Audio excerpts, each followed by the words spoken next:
full recordings for other folks within the association and independent colleges and universities so that they can review. Just to give a quick background on myself, I'm George Homer. I'm an account executive here at LawRoom and CampusClarity.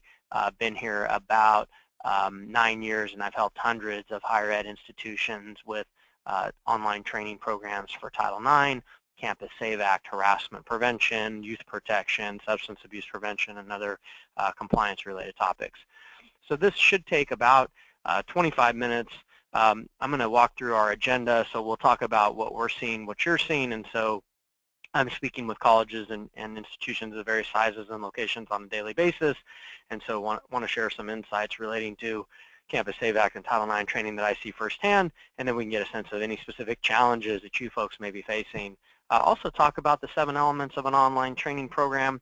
I'll touch briefly on the Campus SaVE Act requirements, and keep in mind, folks, I'm not an attorney, but I do want to provide facts around Campus SaVE Act and Title IX training requirements. We'll, of course, dive into the LawRoom employee product, the CampusClarity student product, showcase the different components, and answer any questions that you have. And then finally, I'll touch on who we are as an organization and talk a little bit about our 20-year history as a compliance training company. And so I want to take a minute now to talk about what we see from other colleges and universities that are facing similar challenges to meet Title IX in the Campus SaVE Act. And so, we talk about student buy-in. And so oftentimes when evaluating the program, the administrators are quick to bring in key student leaders to help evaluate the solution. And so the thought here is that just because it looks good to me and you doesn't mean it's going to connect with students, and really getting that wrong is something worth avoiding. So we always knew that our programs would be scrutinized by its intended audience. So whenever we develop new programs, we're quick to bring in focus groups to help really ensure resonance and engagement. We also talk about faculty adoption, and so one of the big challenges we see in deploying courses relates to faculty adopting the program, and so tenured faculty in particular can be very supportive of the initiative for the student population, but can be less than enthusiastic about completing the courses themselves. And so fortunately, as a company that's been delivering online compliance training to employees for over a decade, we really understand this dilemma. So our faculty staff course can be completed in about 45 minutes, and is still designed to meet the compliance requirements. And we also talked to a lot of clients that already started building a program in-house before we had arrived, and in some cases were looking to us for the student training and the faculty staff as well. And so in either case, we saw some really consistent patterns. Either they got a couple months in the development and started to run out of steam. There was this realization that the course would need to be updated on an ongoing basis, which made it impractical. Or in the worst case scenario, and this actually happened to a new client of mine last year, so this institution looked at us in early 2015, decided to build their own solution, and then they got an OCR complaint, and so they came back and moved forward with our program this year. And so it was just too risky to entrust the development to those internal resources. And I think lastly, another real area of challenge relates to product sustainability. And so when the Violence Against Women Act was amended with the Campus SaVE Act, many new providers entered the market without any compliance training expertise. And so most of these were players in the alcohol and drug abuse prevention space without any real experience servicing large, complex organizations in the areas of customer service, data security, technical support, and even legal resources. And so almost invariably, this has led many colleges and universities to partner with providers that don't have compliant solutions and can't sustain their programs. And so we talk about the 7 elements of an online training program. And so first up is educational design. And so the design needs to fulfill its mission to educate and engage. And that means that the program needs to be designed for its intended audience. So whether that's a 19-year-old new student, 30-year-old adult learner, or a 50-year-old tenured faculty member, the program really needs to speak to its audience. We talk about a tailored experience, and so a program needs to be uniquely tailored to your institution, student body, and faculty, and so you folks are tasked with educating at the highest level, and so your Campus SaVE Act program should meet those standards of quality and mission. We talk about an ongoing education, so course needs to have an ongoing module to meet the Campus SaVE Act requirements, and so this is a course that changes every year and allows an institution to reinforce its primary training program, reemphasize key elements, and adapt to the ever-moving target of the student experience. We talk about deployment and tracking tools, and so institution must succeed at deploying the course and reaching its audience. So it's not enough to build and customize a great program. It has to get there. And so there has to be an intuitive learning management system, one preferably with automated email reminders so this doesn't become someone's full-time job.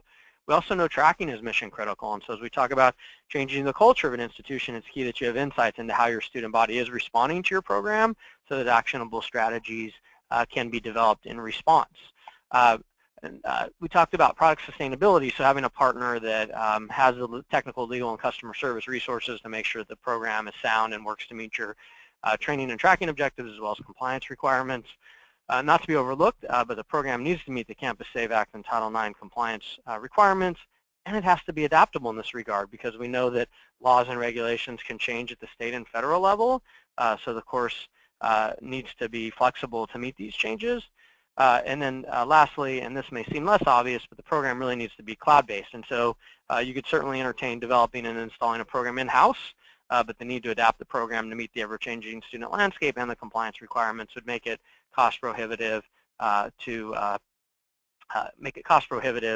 do anything other than cloud-based. And so just to take a step back and talk a little bit about what we saw with challenges last year. And so we know the July 1, 2015 deadline. We know it well, kept us here late, got us here early. So we know institutions had to have something in place for their Campus SaVE Act training program in July of 2015. We know institutions had to show what they did for Campus SaVE Act training in their annual CLARITY report by October of 2015. We know what Campus SaVE Act requires from a training perspective. So all incoming students and new employees must be offered a primary prevention program. All faculty and students must be offered an ongoing prevention and awareness campaign. All enrolled students and then institutions need to have airtight documentation to show what they've done to meet these requirements. Also want to address Title IX, which really deepens institutional responsibility to train students and faculty on an ongoing basis. And so a school should provide sexual violence training for students at regular intervals, and employees on a regular basis need to know what they're required to report on as well as how to respond to reports of sexual violence. And then in October of 2014, there were some final notes on the Campus SaVE Act, and one of the big clarifications related to exactly who should be trained within a Title IX institution. And so this slide further clarifies the need and importance of making a training program available across the entire institution. So it's not just incoming students anymore, it's now making the program available to all students and all employees. And the DOE did stop short of mandating the program, but they did recommend that institutions do mandate their training. So we talk about the challenge of all of this, and so meeting these requirements has really been a tall order for Title IX institutions. So it's been a short window of time to find the right program, get it developed and launched, and of course do it within budget. So institutions have come to us saying, we need everything, we need it now, it needs to be good, and you know we probably can't afford it. And so that's the way that these conversations tend to go, and it doesn't matter the size of the institution or the type. We talk to small private schools, large community colleges, med schools, large publics. We talk to everyone, and we see the same issues, and so institutions aren't necessarily used to this accelerated timeline, so it puts considerable strain on the administration to decide on something that requires a high level of institutional buy-in from faculty, administrators, students, and even IT. And so fortunately, we have SaaS to the rescue, or software as a service. And so LawRoom, CampusClarity, we're based here in the San Francisco Bay Area, and one of the great tech movements that's taking place out here is cloud technology, or software as a service, which enables businesses and institutions to leverage powerful technologies without the burden of installing software or hardware, and with the added benefit of it being dynamic and adaptable. And so what that means for something like online training, it's suddenly possible to develop, host, and deploy an entire training environment, including the courseware, learning management functionality, and even the data storage piece completely in the cloud. And so we talk about how burdensome the Campus SaVE Act mandates can be for an institution, but honestly, without cloud technology, this would be an entirely different level of financial and infrastructural burden for ongoing course development, customization, installation, deployment, compliance monitoring, and legal updates, so the cost would be considerable. So it's pretty cool that we live in a time where we can effectively crowdsource a solution by leveraging online compliance training companies like ours to develop programs quickly and in a cost-effective way. And so we'll go through some of the course content. We'll talk about some of the other educational design pieces. We'll go through the tracking tools, and then we'll actually look at some videos and other rich media programming. And so, we're really best known for our instructional design aspect here at CampusClarity, where we've won NASPA awards, we've won Stevie awards, and so we believe that students and employees should learn and be engaged. And so we developed our student program with over 40 student focus groups at 18 institutions. And so we use a lot of silhouettes for the younger student course. We do have an adult learner program, a grad program, an employee program. But in the younger student course, we found that students were very receptive to silhouettes because it removed racial bias and facial expression. And so we have a house party scenario where it's a choose your own adventure. You go in, it's animated. Here it's on a PowerPoint, so it doesn't show animation, but you'll see that as we move on.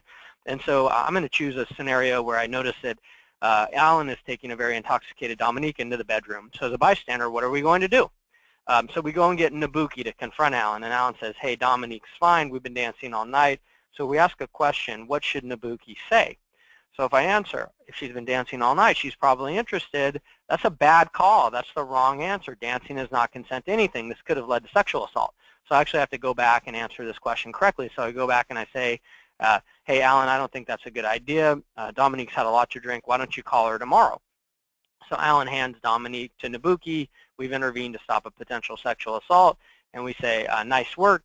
This can be intimidating, but it's important to act when you think that something is wrong. We also feel it's critical that there's learning points so that students just don't go on autopilot and click through the material without paying attention and being engaged. And so when I get an answer incorrect, I actually have to go back to get it right to move on. So here I got this answer incorrect, tells me why I got it incorrect, and then I have to go back and get it right, and then I get some feedback.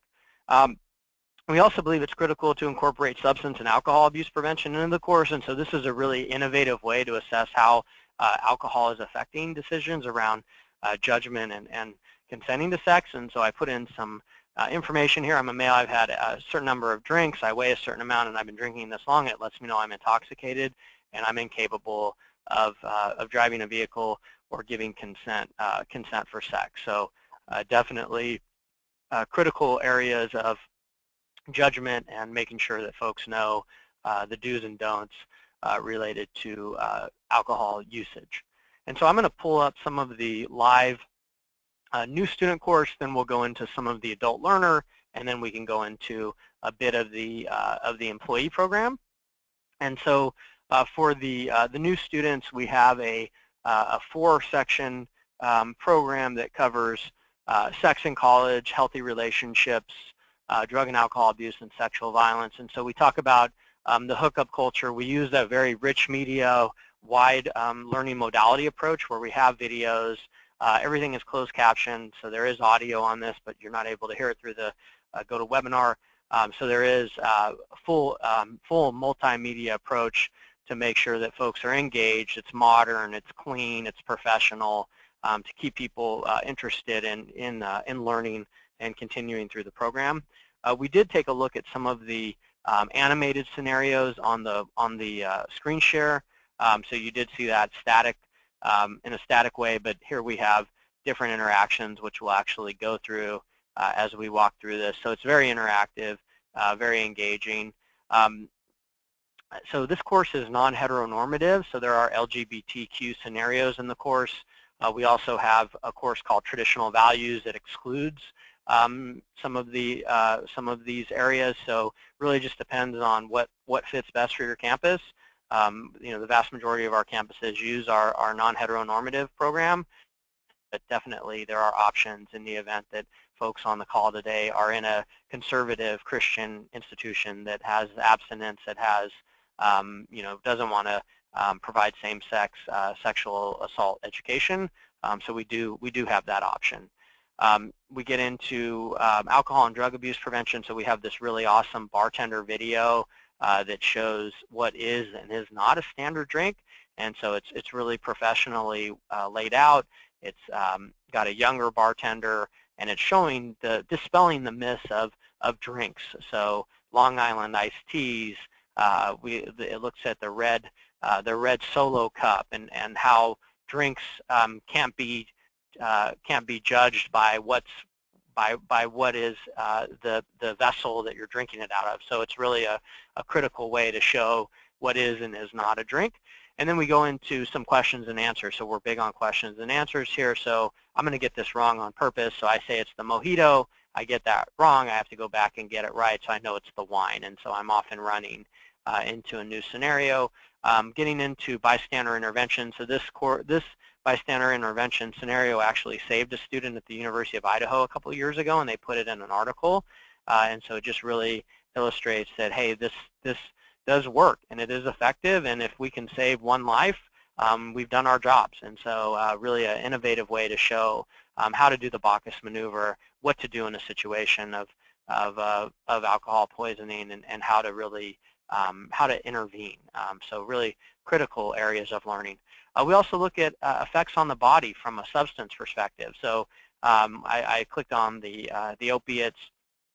We know that that prescription pills, opiates, heroin are making big comebacks. So we show how this changes from a male to a female, short-term to long-term effects, and then we can click on the heart, the brain, and the lungs to show how this affects the body. And then lastly, sexual violence. We have a situation here with a trigger warning where a male student manipulates a female student to come back to his place, has sex with her while she's passed out, and so we let folks know that this is sexual assault, and here are some strategies to help stop it. This is a video we developed with one of our partners, USF, which really has gone viral. It illustrates what is consent from using a smartphone as an illustration. So just a really great way to make sure that folks are engaged in learning.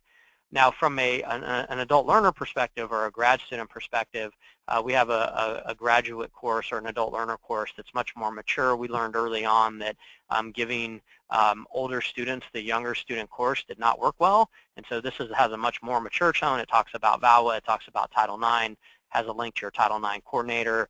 We also get into harassment in the workplace because we know a lot of these older students are in the workplace already or are going to be in the workplace soon. So we do talk a lot about harassment and discrimination. We get into domestic violence, dating violence, stalking, victim protection orders, all under South Carolina law. So we know that the course is always compliant and truly meets the letter of the law. And then we get into a survivor's reaction to an assault from a biological perspective. So we talk about blurred memory. We talk about an emotionless response, and then we talk about tonic immobility or rape-induced paralysis. So all very important topics to address. We get into employee training, and so we actually have several employee courses. Intersections covers harassment, Title IX, and the Campus SaVE Act, so harassment prevention. And then we have Bridges, which is more of a faculty favorite, which is Title IX and the Campus SaVE Act only. But we have a situation here where a student is being harassed by a professor. Student goes to the dean. So what should the dean do? Well, if the dean does nothing, we know that's incorrect. Dean has to report that to the school's Title IX coordinator. So that's the correct answer. So I'm gonna pull up some of those questions and answers from the actual course so that we can take a look at the look and feel for the employee course. But it's very engaging. So there's the same multimedia learning modality approach. So we're using the same types of interactions, the videos, the animations, the case studies that you see in our student program. So it's very interactive. We get into Title IX. We talk about VAWA and Campus SaVE Act and CLARity. So you'll see here I got it incorrect, get it correct, and then I get a real case and I go through the real case. We have these really interactive animated scenarios. So here it's closed captioned. It's got some real world situations. So once again, presenting professional material. And then lastly, we know having videos that are engaging, that are realistic is critical. The last thing you want to do is provide a faculty member a video that is outdated or that's going to insult their intelligence. So we learned very early on in Stanford back in 2005 that providing professional, solid content was critical to keep faculty on board, and definitely want to make sure that faculty members are satisfied with the program and they are receptive to taking it. We talk about accessibility, so having a course that's fully accessible is critical in higher education, and so we have 508 and WCAG 2.0 level AA, which is the highest accessibility standard in the country. So definitely want to make sure that folks are able to access this that are hearing or visually impaired. We talk about a tailored experience, and so it's critical that the course is tailored to the institution, so there's a consistent message across the organization. So the course has to have the look and feel of each unique campus to maximize the learning experience. And so here I've got some information. Welcome to my campus, whether it's Coker, whether it's Columbia, whether it's Erskine or Furman, so it's all branded to your unique campus. We have a welcome letter from your president as well as your campus photos, so it's branded to your campus. We integrate your policies into the course, and there's an electronic signature in the event that there's an issue, so you have solid records if there is an incident down the road. And then we get into a holistic approach, and so we talked about ongoing training, and so each year we create new courseware to really refocus employee and student engagement on current topics that are relevant in the higher ed space.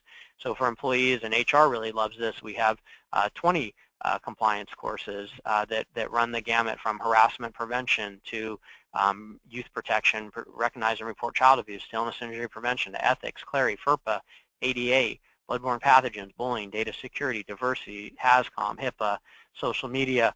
On the student side, we have the courses that include community college versions, graduate, adult learner. We have the full and truncated courses. We have follow-up courses. We have sanctioned courses. We have the annual ongoing required Campus SaVE Act mandated course to make new and different training programs available to everyone on a yearly basis. And so we're committed to providing new and different content that's a 20-minute refresher every year, so it changes so that folks don't have to go through the same thing. We also have a Talk About It, which are PowerPoint presentations, audience facilitator-led discussion guides, posters, article prints, and so really training is about compliance, but also about behavior change and culture change. And so we look at a 4-step approach to behavior change. So we talk about primary prevention programs, we talk about follow-up courses, we talk about annual ongoing or refresher training, and then an annual climate survey to really close the loop and see how effective your programs are. And so what's great about CampusClarity is we have all those things in one place that makes your life easy and facilitates that behavior change. This is just a snapshot from our refresher program, and then we have the posters, we have the article prints, we have the PowerPoints to have that ground game on-campus program. We talk about course deployment, so whether you have 200 students or 20,000, a real area of concern is how are you going to monitor, track, and deploy this to make sure that employees and students are getting this done. And so whether you're doing something internally or using another solution, you don't want this to be someone's full-time job, so you can do batch uploads. We can also integrate into single sign-ons and other types of integrations. And then you send out notifications by email that are branded to your campus that have your welcome messaging, and then students would log on and take the course. You also set up automated email reminders, so it's a set it and forget it function that goes out automatically to let folks know they need to get this done. We talk about different types of reporting functionality, so looking at anonymized behavior reports, looking at status reports, demographic reports. So it's really a robust way to make sure that you're assessing what's going on with students from an anonymous behavior standpoint, as well as making sure that you have tracking and reporting. If there is an OCR complaint, if there is a Title IX audit, you have those records at the snap of your fingers rather than having to locate a spreadsheet or a sign-in sheet, which is just not going to happen in most cases. So really helpful to have this electronically available. Then we get into climate surveys. So we've launched a climate survey builder. It's branded to the campus. It's some templated White House questions, or you can create your own. We get into compliance expertise. So the course is state-specific to South Carolina law. We've built out 50 courses for 50 states. We have 7 lawyers on staff to make sure the courses meet the letter of the law and are up to date. And so we know that law is changing. California, we just had a yes means yes consent law change. And we know that New York just had another law change. Illinois had a law change. And so I think the reason we've had so much success is there really isn't another solution that provides this level of compliance and quality that our program offers. We know another requirement of the Campus SaVE Act that the course is campus-specific for both on and off-campus resources. So every course that we provide is specific to your campus as well as your campus conduct process. And so lastly, and I'll leave a couple minutes for questions, but just to give you a bit of information about LawRoom CampusClarity, and I'd be remiss not to share with you LawRoom's compliance expertise. And so, not a sales pitch, owe it to you to give you information about LawRoom, and it should be a big deal for any campus SaVE Act solution. So LawRoom has over 20 years of compliance expertise servicing tens of thousands of organizations along the way. Our founder is a lawyer. We have 7 lawyers on staff to make sure courses are up to date. We trained 1.5 million employees and students last year at over 1,500 organizations. In 2013, we had about 20 higher ed institutions. We now have over 600 that trust us for Title IX and Campus SaVE Act. And so I know institutions that use us in this association include Claflin, Coker, Presbyterian College, and we're in talks with Furman, but we also have Clemson, South Carolina State, USC Aiken, and then we have institutions like Yale, Harvard, and NYU on the East Coast to Stanford, USC, and the whole UC system on the West. And so I'm going to leave a couple minutes here for questions. So if anyone has questions, you can definitely put a question in the question box, and I can answer that. I'm also going to put up my contact information, so if there are additional questions, you can give me a call, you can shoot me an email. It's George Homer, 925-927-2251, g.homer@lawroom.com. And I do appreciate everyone's time. I am going to open the floor now if there are any questions.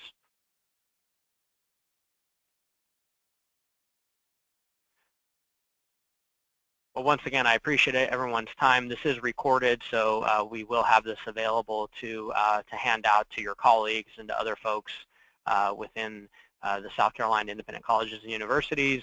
Thank you again for joining me today, and appreciate you taking the time. Thank you, and have a wonderful rest